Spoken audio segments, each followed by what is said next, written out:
انت دلوقتي داخل على كليبسو، القعدة بتاعت الناس التقيلة اللي بتحب تتفرج على فيلم كامل وهي رايقة بكوباية شاي ومزاج عالي. هنا بنختصر لك الحكاية من غير ما نبوظها، ونقدم لك اللحظة اللي بخلي قلبك يدق وتقول الله، دي مش قناة، دي حكاية معمولة للعيار التقيل. زي ما بيقول عيسى الوزان، يلا بينا. الفيلم بيبدأ بجو ولورا زوجين في أجازة في الريف البولندي. بعد شوية بنكتشف إنهم كانوا عملاء سريين أمريكان من الدرجة الأولى، وقرروا يتقاعدوا بدري علشان يعيشوا حياة هادية سوا. في اليوم التاني بيظهر سائحين فرنسيين في نفس المكان، وبيشوفوا جو ولورا وهم بيتناولوا الفطار. بيتعرفوا على بعض وبيتكلموا شوية عن شغلهم وحياتهم.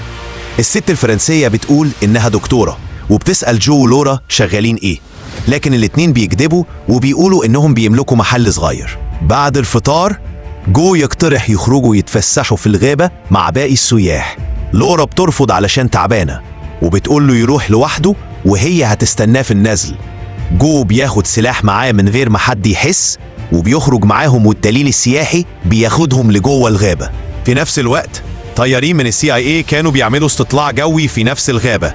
فجأة بيتضربوا طلقتين في الراس من الخلف، والطيارة بتقع وسط الأشجار. جو بيصنع الانفجار وبيجري ناحية الصوت، ولورا من النسل بتشوف دخان أسود طالع من الغابة، وبتتوتر وبتبعت له رسالة عبر تليفون القمر الصناعي. جو والسياح بيوصلوا لمكان التحطم وبيكتشفوا إن في طيارة وقعت فعلا. جو والدكتورة بيفحصوا الجثث وبيلاقوا إن الطيارين اتقتلوا برصاص في الراس، مش مجرد حادث. وبحكم خبرة جو بيعرف إنهم عملاء فيدراليين من CIA، وبيلاقي هارد ديسك في جيب واحد منهم وبيخبيه. الدكتورة بتعترض، لكن جو بيصر إنه ياخده، وبيقول أكيد في معلومات سرية، واللاسلكي بتاع الطيارة لسه شغال. المحادثة اللي دارت بين جو والدكتورة بتوصل لمقر CIA. هناك بيكتشفوا إن جو معاه الهارد، وبيقولوا لرئيس CIA اللي بيخاف من تسرب الأسرار اللي توديه 60 داهية، وبيؤمر يعرفوا مكان التحطم، وبيقولوا له إن التحطم وقع في وسط جبل كبيرة في الريف البولندي. نرجع لجو اللي بيطلب من باقي السياح يرجعوا على النزل لأن المكان بقى خطر.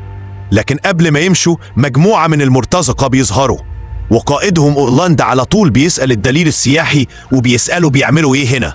الدليل بيحاول يبين إنهم سياح عاديين، لكن أورلاند على طول بيتجه للدكتورة وبيسألها من أي دولة هي، ولما تتجاهله وما تردش عليه بيقتلها على طول. أورلاند بيسأل جو لو لقى الهارد ديسك. جو بينكر مع إنه مخبيه وراه في إيده. أورلاند بيرفع سلاحه عليه عشان يخوفه ويقول الحقيقة، لكن اللي أورلاند ما يعرفوش إن جو هو اللي بيدوروا عليه، لكنه خبير في المواقف دي. جو بيبان عليه هادي ومقنع فبيصدقوا. أورلاند والمرتزقة يقرروا يمشوا ويدوروا في حتة تانية، وجو بيبغتهم وينتقم للدكتورة.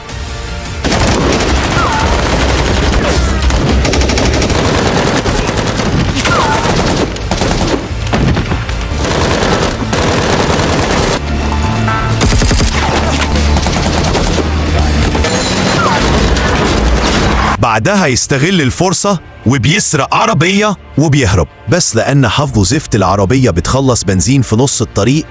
لكن جو بسرعة بياخد موتوسيكل من واحد من المرتزقة اللي بيطاردوه وبيهرب تاني، والمرتزقة بيحاولوا يغربلوه بالرصاص، لكن جو يختفي عن أنظارهم وبيبعد.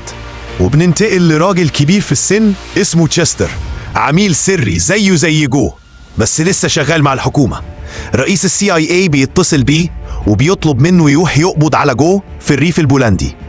تشستر بيرفض في الأول وبيقول إن جو متقاعد بقاله 5 سنين ومفيش سبب لمطاردته، لكن رئيس CIA بيقول له إن جو سرق هارد عليه معلومات حساسة خاصة بالجهاز، وبيعرض على تشستر ضعف أجره لو رجعوا الهارد.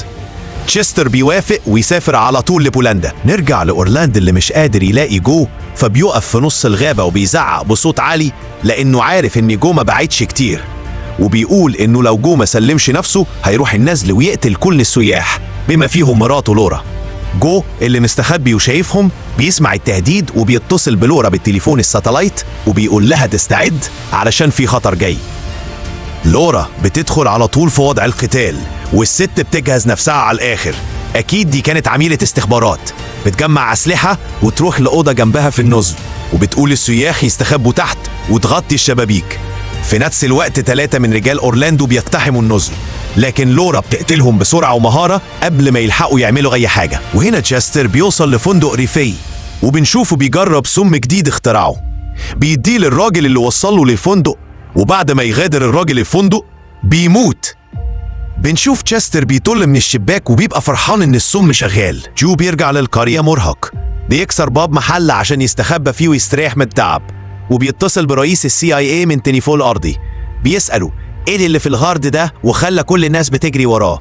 رئيس CIA بيقول له ان في بيانات حكومية حساسة ولازم يرجعه، لكن جو مش مصدق وبيقول له انه عارف ان الهارد فيه ادلة على فساد رئيس CIA وناس تانية كبار، وبيقول له انا مش هرجعه، انا هنشر كل اللي فيه. الراجل بيتفزع وفي نفس الوقت بيكون يتبع مكان المكالمة. بعد ما جو بيقفل الخط يكونوا حددوا مكانه، ومباشرة بيتصل بشستر عشان يقول له على مكان جو، وبيسأله انه لازم يقتل جو ويسترجع الهارد بأي تمن. مباشرة شستر بينزل ويروح على المكان على طول. وهنا بنشوف جو بعد ما قفل الخط بيتصل بمراته لورا وبيعتذر لها لانه لخبط الدنيا وقطع عليها المتعة، وبيقولها انه كان لازم يعمل كده عشان يفتح الفساد اللي في مقر الاستخبارات عشان يحمي بلده واصحابه. لورا بتشجعه وتطمنه انها معاه وبتسنده وتقول له ما يخش عليها وانها تقدر تحمي نفسها. فجأة تشستر بيدخل على جو وجو ما يعملش اي ردة فعل كأنهم اصدقاء قدام.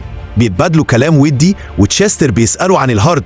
جو بيكذب وبيقول له ان اورلاند هو اللي اخده. تشستر بيقول له بهدوء سلم الهارد قبل ما نضطر نتقاتل، وبيقدم له كوباية مشروب علشان يهدي الجو. جو بيرفض يشرب لانه شاكك وبيسأل تشستر هو اورلاند ده مين؟ تشستر بيرد وبيقول له اورلاند بيشتغل مع المخابرات الروسية وعايز الهارد علشان يدمر امريكا. جو بيقول له مش ممكن، ده شغال مع CIA وانا عارف ان الهارد فيه كل الفاسدين في الجهاز بداية برئيس الجهاز وحتى اخر ضابط فاسد. وبيقول له هو انت متأكد انه فيه معلومات حساسة؟ تشستر بيرد عليه ولا يهمني محتواه ايه، انا عندي مهمة انفذها واخد اجري. الكاميرا بتجيب لارا وهي داخلة على الكوخ اللي فيه رجالة اورلاند، وشافت انهم حابسين السياح جوه ومش مديينهم فرصة يتنفسوا. لارا طلعت على الدور اللي فوق بهدوء زي الشبح وراحت خلصت على واحد من الحراس بضربة سريعة من غير صوت ولا حس، وبعدين راحت للسياح وقالت لهم بصوت واطي خليكوا ثابتين زي ما انتوا، ما تتحركوش، سيبوني اخلص على الباقيين اللي تحت. الرجالة كانوا قاعدين بيشربوا مبسوطين ومش حاسين بحاجة. فجأة سمعوا صوت خبطة جامدة. واحد فيهم قال ايه الصوت ده؟ ده حد وقع ولا ايه؟ راحوا يبصوا لقوا واحد من رجالتهم واقع على الارض ميت. هنا الكل اترعب، وواحد فيهم قال ده اكيد في حد فوق، يلا نطلع نشوف. وهم عند السلم وقعت حاجة من فوق وكلهم واقفين مرعوبين. فجأة جثة واحد تاني بتدحرج من السلم، فبيتفزعوا وينتشروا جوه الفندق عشان يدوروا عليها. لارا هجمت عليهم فجأة وابتدت تخلص عليهم واحد واحد بسرعة وكفاءة لحد ما في الآخر حصروها ووجهوا السلاح عليها واضطرت تستسلم. بس هي كان معاها سكينة صغيرة مخبياها في شعرها، استخدمتها عشان تخرج من الموقف. بعد ما خلصت على الباقيين واجهت ايد اورلاند اليمين. في الآخر قدر يتغلب عليها عشان كانت مرهقة من القتال، وربطها في كرسي وقعد يحقق معاها. قال لها بسخرية هو ليه الأمريكان زيكوا دايما فاكرين نفسهم جامدين ومحدش يقدر عليهم؟ هي ردت بهدوء وقالت له أنا مش أمريكية، أنا ألمانية. وكملت وقالت له أنا وجو كنا شبه خرافة، مفيش حد كان يقدر علينا، وعلشان كده كنا مشهورين إننا أقوى 2 عملاء سريين في العالم. أول ما سمع اسم جو عرف إنها مراته، على طول قال لرجالته خلوها تكلمه وتخليه يسلم الهارد ديسك. هي وافقت بس قالت هاتوا لي تليفوني اللي بالأقمار الصناعية، ده الوحيد اللي أقدر أوصل له بيه. أول ما اداها التليفون كتبت كود بسرعة وفجأة حصل انفجار في المكان كله. المشهد بيتحول لأورلاندو ورجالته اللي عرفوا مكان جو وتشستر في البيت اللي كانوا مستخبيين فيه. فلاح شاف جو هناك وبلغ عن مكانه. بعد شوية أورلاند أمر 3 من رجاله يدخلوا يواجهوا جو، بس الرجالة ترددوا، كانوا عارفين إن جو مش سهل. أورلاند اتعصب على ترددهم وراح قتل ال3 في ساعتها. جو وتشستر كانوا عارفين إن أورلاندو ورجالته حصروا البيت. تشستر كان قاعد، طلب من جو يساعده يقوم واشتكى من وجع جامد في ظهره، وأول ما جو قرب يساعده تشستر غدر بيه وحقنه بإبرة فيها سم. تشستر قال له ببرود الإبرة دي فيها سم، معاك 24 ساعة تعيش فيهم، لو ما خدتش الترياق، وقال له هديك الترياق لو سلمت الهارد ديسك. جو وافق انه يرجع الهارد، بس قال بس بعد ما نخلص من اورلاندو ورجالته. تشيستر فجأة فتح الشباك وضرب نار على عمود كهرباء قريب، والبيت غرق في الضلمة. تحت اورلاندو ورجالته بدأوا يضربوا نار على البيت، وقذفوا قنابل دخان وخلوه مليان دخان خانق. جنود اورلاند اقتحموا البيت، بس جو وتشيستر كانوا جاهزين ومستعدين للمواجهة. وسط الزحمة تشيستر فجر قنبلة فتحت باب الجراج، بس الانفجار وقع الهارد من ايد جو، وتشيستر خطفه بسرعة.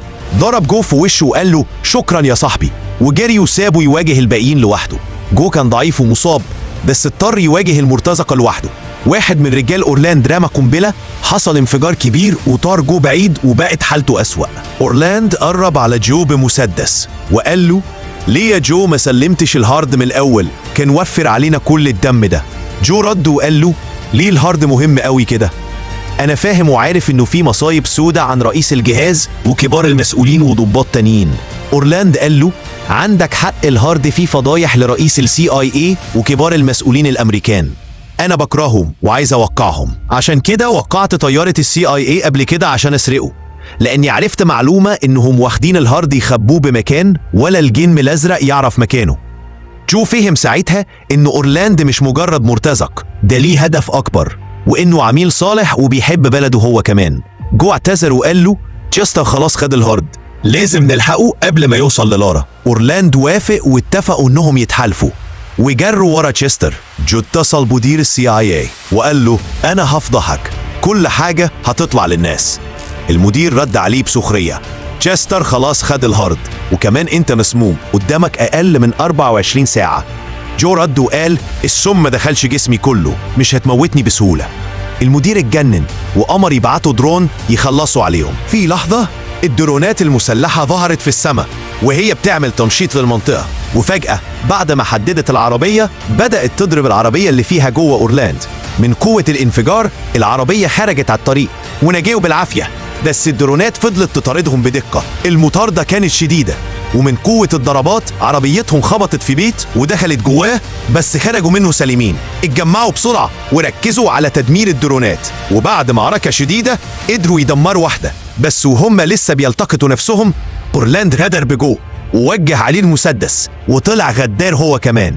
قبل ما يضربه طلقة جت في اورلاند، لارا هي اللي انقذته. لسه الدرون الأخيرة هجمت، حصل انفجار كبير، بس جو ولارا قدروا ينجوا. بعد كل اللي حصل وبعد ما الدخان خف، جو خد لارا وراح بيها على بحيرة قريبة. كانت تعبانة جدا من الجروح، ضعيفة ومش قادرة تتحرك. جو قعد جنبها، حاول يداويها ومسح دمها، وكان بيقول لها كلام يطمنها، متقلقيش احنا مع بعض وهطلعك من ده كله. لارا بصت له بنظرة تعب، بس في نفس الوقت فيها أمل. وفجأة ظهر تشيستر من ورا الشجر، شكله مهزوز وتعبان. جو اتفاجئ وقال له ايه يا باشا، مش كنت رايح أمريكا؟ ايه اللي رجعك؟ تشيستر قال وهو بيترعش جسمي هبط فجأة، مش قادر اخد خطوة. جو ضحك ضحكة خبيثة ومد ايده وطلع أمبول. فاكر الإبرة اللي اديتها لي دي ما دخلتش جسمي، أنا اللي سممتك في المشروب. لو عايز الترياق هات الهارد وساعدنا نوقع كل الفاسدين اللي فوق. تشيستر كان مضطر يوافق، مفيش حل تاني. كمل جو كلامه احنا كده 3، بس هدفنا واحد، نقلب الدنيا ونصدح كل واحد فاكر نفسه فوق القانون. لارا ابتسمت ابتسامة صغيرة، دمها بينزل بس عينيها مليانة قوة. ولكن فجأة بتظهر هليكوبتر تابع للCIA وبينتهي الفيلم هنا، بس أكيد في جزء تاني. يلا سلام.